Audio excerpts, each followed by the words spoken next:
This is the lecture on the United States judiciary and how the United States Supreme Court interprets the Constitution. This lecture will focus really only on the highest court in the nation, the U.S. Supreme Court. It will not focus on the lower level federal judiciary. The U.S. Supreme Court is a really fascinating institution, a really powerful institution. 9 judges, unelected, appointed for life, making the decision how to interpret the Constitution. Yet despite its importance, it is the branch of government that is least understood by the American people. We know lots of trivia about TV judges.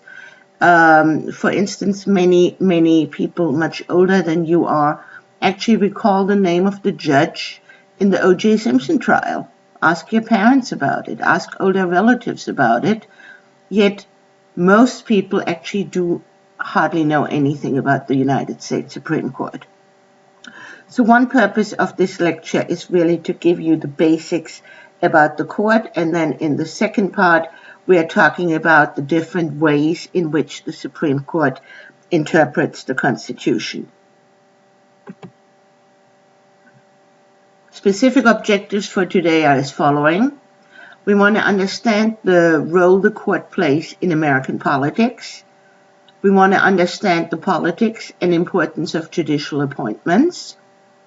We want to examine the role race and sex plays in judicial appointments. And then in part 2, we look at the politics ideology underlying the interpretation of the Constitution. Why appointments for life? Why not elections? The Federalist Papers give some insight into the framers' thinking about the role of the judiciary. Hamilton, for instance, really rejected the idea of the people choosing the judges, thinking that they will not be rational enough, intelligent enough, educated enough. Instead, allow the president appointing the judges. There would always be a great probability of having the presidency supplied by men of abilities, at least respectable. And then, in order to check on the president, have the Senate confirm these appointments as a necessary check on the partiality of the executive. So, presidential appointments, Senate confirmation. But why lifetime appointments? Why not a 4, 6, or 8-year term?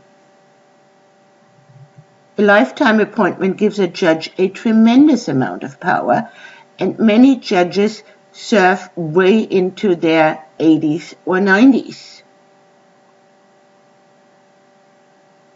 Think about the alternative. If we elected judges, would this be a better system? Maybe not. Judges running for elections would need to raise money, would feel maybe obliged to some groups or individuals who donated to their campaign, and would need to interpret the Constitution so that they please the public because they have to run for re-election. Take a case such as Brown v. Board of Education, 1954, the famous school segregation case that ended school segregation. And ask yourself, would an elected court have dared to make such a decision in the 50s? Probably not. These judges on the court received boxes and boxes of hate mail. An elected judge might have been much more reluctant to interpret the Constitution in 1954 for the first time by arguing that the 14th Amendment does not allow for segregation, even if the facilities were equal, which in reality they were not. Here you see a list of current Supreme Court members. You see that they are all relatively old. The oldest one, Ruth Bader Ginsburg, almost 81 years old, appointed by Bill Clinton. You see here John Roberts. John Roberts is the Chief Justice on the United States Supreme Court. He does not have more votes than the other 8 judges, but is really instrumental in many other ways of shaping the court's agenda and opinions. The 2 new most recent appointments by President Obama, are Sonia Sotomayor, 59 years old, and Elena Kagan, the youngest member of the court, 53 years old. Both appointed by Obama. Sonia Sotomayor, actually the first Latina judge serving on the court. More than 96% of all judges who ever served have been men, until 1981, when President Reagan appointed the first female judge on the court, Sandra Day O'Connor. Only 2 African-American judges. We already heard about Thurgood Marshall, appointed in 1967 and then replaced by Clarence Thomas to succeed Marshall in 1991. But also note that really, if we compare Marshall and Thomas, we find very, very few, if none, similarities. Marshall was a huge proponent of the civil rights movement and civil rights-related measures. Clarence Thomas, probably the most conservative member of the court, is very, very, very reluctant to believe in any civil rights-related remedy. I already mentioned Sonia Sotomayor, nominated by Obama, the first court justice of Latin American descent.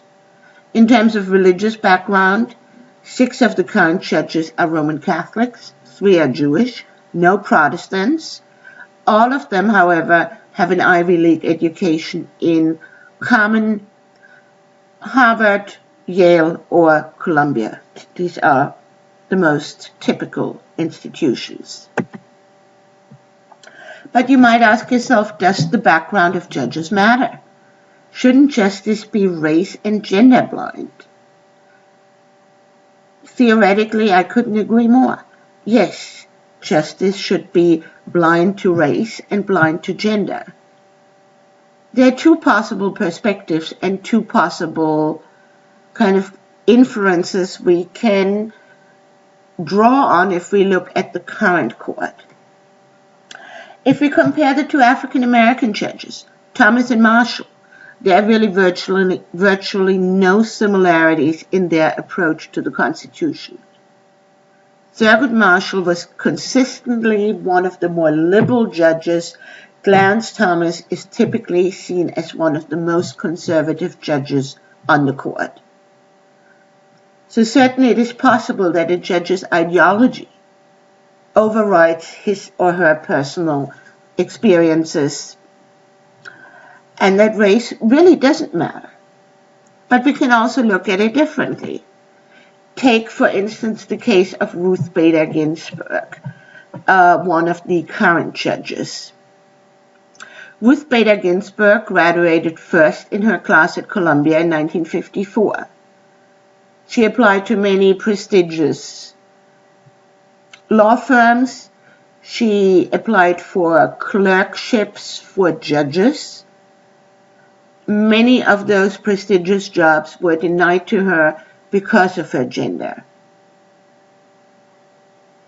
So it is no exaggeration to state that Ruth Bader Ginsburg actively experienced job discrimination because of her sex. Is it possible that this is one reason why she spent a considerable portion of her legal career on advocating for women's rights as a fundamental constitutional principle?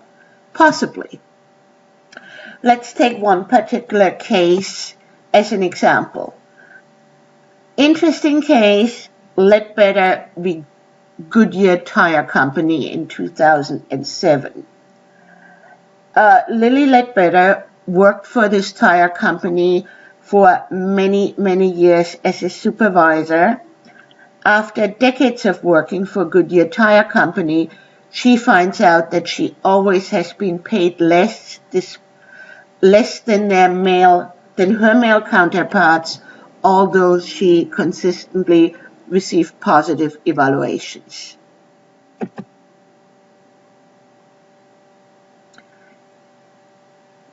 After finding this out, Lily Ledbetter sues the tire company for back pay.